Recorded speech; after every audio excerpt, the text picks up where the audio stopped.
Yes, loving yourself.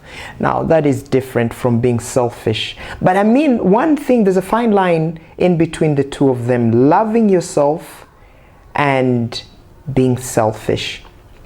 Now, one of my mentors in multimedia work, particularly audio work, Andrew Kiwanuka. Some of you who are old enough to have been into that place, you must have heard who Andrew Kiwanuka was. He was a good sound studio engineer and musician, keyboardist. He was a multifaceted artist.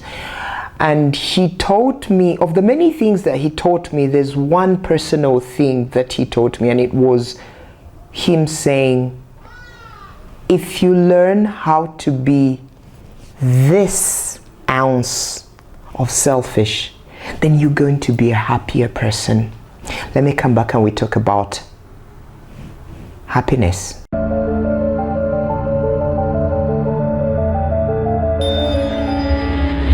One thing you have to understand is that when you live your life in the square, then you shall be judged and executed at the square. So, happiness, and for the longest time I've not changed my mantra, and it goes by happiness is enough. And it's just not something that came about, but there was a time in 2016 when I got so depressed. Every person, I believe, has that point when they get depressed, and for me it was 2016. I got so depressed, and during that time I realized a couple of things. There was my intuition, there was my inner self that I realized there was a growth that I arrived at, and if there are many things that I no longer do, that was the time of my renaissance, when I stopped doing those things, when I realized that those things were not really adding any value to me. 2016. And I can guarantee you, I'm very certain, the most important people in this world right now I can talk about, I met in 2016. Now, it was so depressing that one time I was paid money I had never earned all my life, and for one reason, everything was just working out well, everything was just good, but inside in my heart, in the courtyard of my heart, I still was not a happy person. I remember one time holding money in my hands. I wish I can flash this picture, but no, still that is my personal sacred place, chamber, that I do not want anyone to get in there. And I remember looking at this money in dollars, and I'm shuffling it, and still I was not happy. And that's when I came up with this strong mantra. For those of you who are friends with me on WhatsApp, you're going to realize that it never changes, and I don't think anything is going to replace it.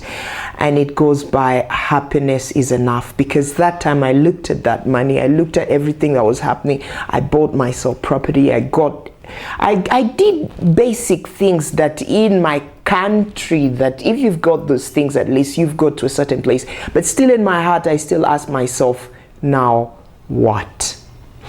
And that's when I realized that if you can arrive to a place where you never ask yourself that question of now what, then you are a happy person. Now, many of you think that when you get children, you have alleviated the problem. When you get money, you've alleviated the problem. When you've got a job, you've alleviated the problem. When you see, you meet the love of your life, you build a house, you buy that beautiful car, then you have alleviated that problem. Trust me, all these are materialistic things. Your heart has to be happy. Otherwise, the mentally sick people, if you pay attention to them very closely, those people look happy because their brain has gone to a certain place where it has kubanjuka tu. For those of you who come from East Africa, you'll understand the term kubanjuka tu. Life ni fupi na misijifungi na weka shida chini na tupa mkono juu.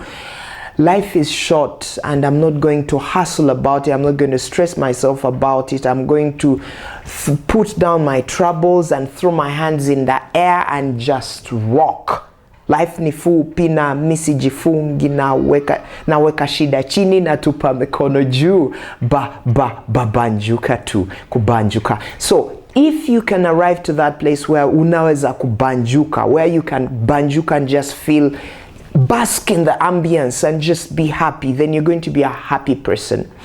I said, children, trust me. Do you know that recently I visited the sickle cell clinic in our referral hospital, and I saw parents who probably maybe prayed for children, and trust me, every time they look at their child with hand and foot syndrome, with yellow eyes, attacks, trust me, there's at one point that thing at the back of their mind that they don't even want to ask themselves comes. And is that happiness? You ask for a child, does that bring you happiness? You have money, but you have beaten all the Maslow's of hierarchy, and you're asking yourself, is that what you want? The children are going to grow one day and they will leave, and they're going to live in that house. Are you happy? You've got that car that you feel that you want. You've got that big money that you were dreaming about. Is that what you want? So it is right now. And by the way, it is the little things. There's that song of India Ari. It's the little things and the joy they bring.